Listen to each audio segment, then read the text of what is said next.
নিযুক্তিৰ এটা হলমাৰ্ক হল মেৰিট, মেধাৰ ভিত্তিত নিযুক্তি। এতিয়া বহু সময়ত নিযুক্তি পোৱা ল'ৰা ছোৱালী বিলাকে কেতিয়াবা তেওঁলোকৰ হোৱাটছআপ ফেচবুক গ্ৰুপত আলোচনা কৰে যে আমি মেৰিটত নিযুক্তি পাইছো, গতিকে আমি কাৰো ওচৰত দায়বদ্ধ নহয়।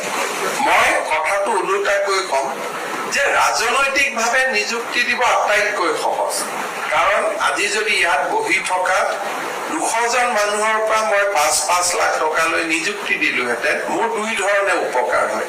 এটা, মোৰ দলৰ কাৰ্যকৰ্তাসকলক নিযুক্তি দিব পাৰিলোহেঁতেন আৰু 5-5 লাখ টকাও ঘৰত আহিলেহেঁতেন।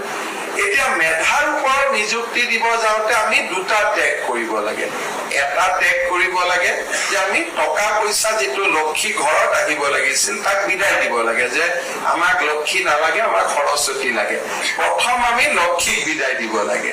দ্বিতীয়তে, আমাৰ ৰাজনৈতিক জীৱনত আমাৰ লগত শুৱে বাৱে কাম কৰি থকা বহুত মানুহক প্ৰতিটো নিযুক্তিৰ পিছত আমি হেৰুৱাব লাগে। আজি আমাৰ লগত যিমানবোৰ ইঞ্জিনিয়াৰ আছিলে মোৰ সমষ্টিত, জয়ন্ত মল্লবৰুৱা সমষ্টিত, অশোক সিংগালৰ সমষ্টিত, আমাৰ যদি কোনোবা কাৰ্যকৰ্তাৰ ঘৰত ল'ৰা ইঞ্জিনিয়াৰ হৈছে, ইণ্টাৰভিউ দিছে, কাগজখন দি থৈ গৈছিল, চাকৰি দিব পৰা নাই, আজি যেতিয়া মই কথাখিনি কৈ গৈ আছো তেওঁ ঘৰত বিজেপিৰ পৰা পদত্যাগ পত্ৰখন লিখি আছে। দুইটা কাম একেলগে হৈ আছে সমান্তৰাল ভাৱে, যে আমি কিয় বিজেপি কৰিব লাগে। যেতিয়া আমি কওঁ যে নহয় আমি মেধাত দিব লাগে, তেতিয়া কংগ্ৰেছেতো মেধাত দিয়া নাছিল, আপোনালোকে কিয় মেধাত দিব লাগে।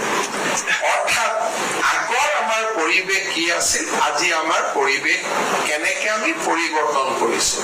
কিন্তু স্বচ্ছ নিযুক্তি মোৰ বাবে এটা অসমৰ জনজীৱনলৈ মই ভাবো যে এটা সময় আহিব য'ত সমাজ পৰিৱৰ্তন হবই লাগিব, আৰু সেই পৰিৱৰ্তনক আজি আমাৰ চৰকাৰখনে আঁকোৱালি লৈছে।